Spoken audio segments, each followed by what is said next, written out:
How's everyone doing? Today I have a horror Blu-ray and DVD collection update. And if you've seen any of these movies, definitely let me know what you think of them. And let me know which one of these is your favorite as well. Leave me those comments down below. Horror all the time, but especially during this time of year. First up is the Fear Footage, which is a found footage movie. I don't know too much about this one, but I've heard some good things about it, and I heard it's supposed to be really creepy, and that's what I'm looking for. I'm not the biggest fan of the found footage genre, and especially some of the most popular of that subgenre, and I think without giving any names away, the most popular ones I feel like people always mention to me are some of the most overrated horror movies in history. But, you know, there are a few good ones out there, and I'm hoping this will be one of them. Right on the front it says, on April 19th, 2016, Deputy Leo Cole vanished. The next morning, his body camera was found, and all kinds of creepy stuff. He was never heard from again. And it comes in an evidence bag, which I think is a nice added touch right there. And you can check this out on thefearfootage.com. I am excited to watch this one. I'll be watching it very soon, in fact, probably tomorrow. 72 minutes runtime, so it's a short movie, but I'm hoping for good things. Let me know what your favorite found footage movie is. And for me, I love the Poughkeepsie tapes. That one is one that I've raved about for a long time. I had a bootleg for years, and finally Scream Factory released it, and I'm so thankful for that. But there's like slight little differences from the previous version to the Scream Factory version, but I assume that's what the director wanted anyways. But next up is Book of Monsters, which is a British horror movie. It looks to be a horror comedy movie about a bunch of girls kicking butt, it looks like. It's this one girl's 18th birthday, and then a bunch of monsters break into the party and start killing people, and they have to fight them off and fight to survive.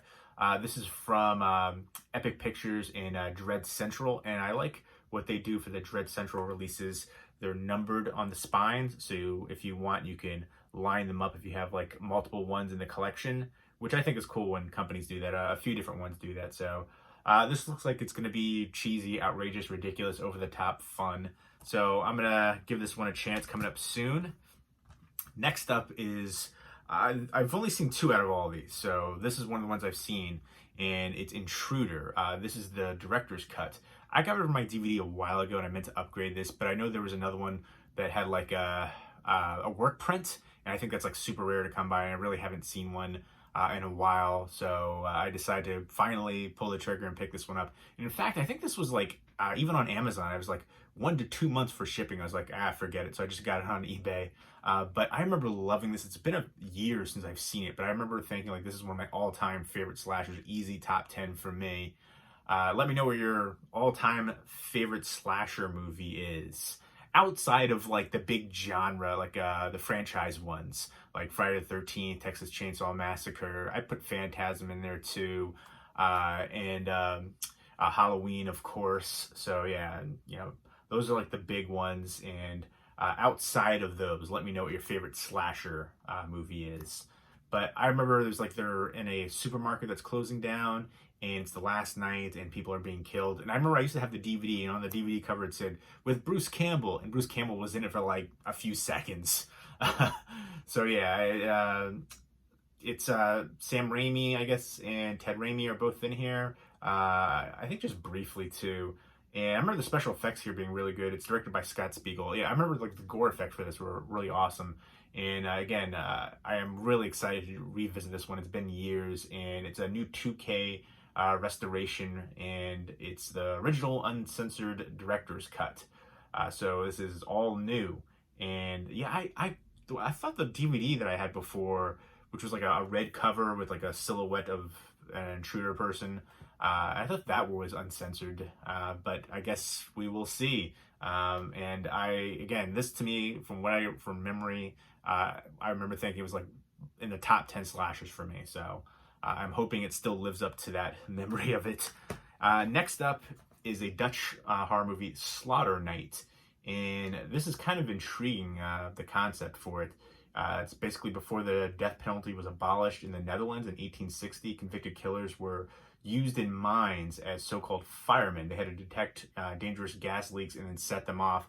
and if they survived, they'd be pardoned, but nobody ever survived. So I guess the ghost of this one killer is like haunting the mine, and somebody was doing research in there, and the one girl who's the daughter of the research person, basically that person goes missing, and she's looking for her father, and she brings some of her friends down there, and I guess, you know, this ghost is killing people, supposedly. It sounds intriguing to me. It's kind of like they're like the little birds in the mine. So this is a unique one, and this is from a Tartan Video.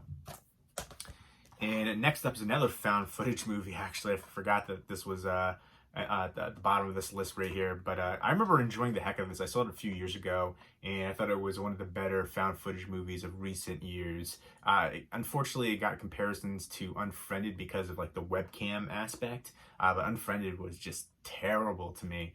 There's a couple other movies very similar to that too, and there's the sequel, Dark Web, I think it was, and there was another one too which is a like very similar name, very similar concept, but the other one was a little bit better.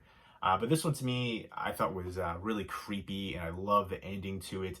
It's about this girl who's doing I guess a graduate thesis, and she logs onto a video chat site known as The Den, and she's doing like a study on it, and apparently she witnesses somebody being murdered, and then suddenly she's being like spied on and being kind of used for this game, I guess, and part of The Den herself. The police say it's like it was a viral prank and nothing really happened when she tried to report it. But yeah, I remember this one being super creepy, and I remember like thinking like, oh wow, like it's just crazy, like some of the paranoia aspects too. Like you watch a movie, like I always remember watching Arachnophobia, like I just get real itchy afterwards. But after this, I was like, make sure I put something over my for my laptop for the little webcam part so nobody sees. But I remember this being really just creeptastic and underrated. I remember nobody really talking about this one. And this doesn't have a Blu-ray release, and I think it deserves it too. Just because I feel like not necessarily an upgrade of picture quality and stuff like that. I just think it'll get more exposure. I see that for a lot of films these days. It's kind of surprising they don't get the Blu-ray treatment, just because I feel like some people only buy Blu-rays, and they'll just get more exposure just seeing it on, you know, Blu-ray.com and all the Blu-ray sites and more Blu-ray coverage and all that kind of stuff. There's not as many just DVD updaters. It started on here doing DVD updates with people, and now it's Blu-rays. So I just figure it would get more exposure in general with a Blu-ray release. But I'm excited to revisit this one too. It's been a while. So the only two that I saw in here were Intruder and then The Den, and it's been years for both of them. Intruder, it's been many years. Fear Footage is another found footage movie. Book of Monsters looks like it's going to be cheesy fun. And Slaughter Night, I really like the concept for it. It almost kind of reminds me of like My Bloody Valentine a little bit, except Harry Warden wasn't a ghost in here, but I always felt like Harry Warden, the miner, deserved a full franchise too. There's that My Bloody Valentine and then the remake, which I actually thought the remake was pretty decent, much better than I was initially expecting. And then I think it actually got better with repeat viewings, but I still think it deserves a franchise. It's not too late. I think it's a cool thing too with that one, like the concept of it. And again, I don't know, I guess the claustrophobic feel of being underground, like as above, so below, and anything with like the mines and stuff like that. I like that aspect. I guess another one is kind of like the Bogans too, which is like a cheesy 80s one, creature feature, but I dig that, and that has kind of like a cave aspect and descent and stuff like that. It just makes me feel really claustrophobic. So the concept for Slaughter Night I thought was intriguing. And there you go. Let me know, let me know what your favorite horror movie is that gives you that claustrophobic feel. Yeah, if you've seen any of them, definitely let me know what you think of them right there, and which one of these was your favorites. Leave me a comment down below, and I hope everybody is doing well. Take care and keep it spooky.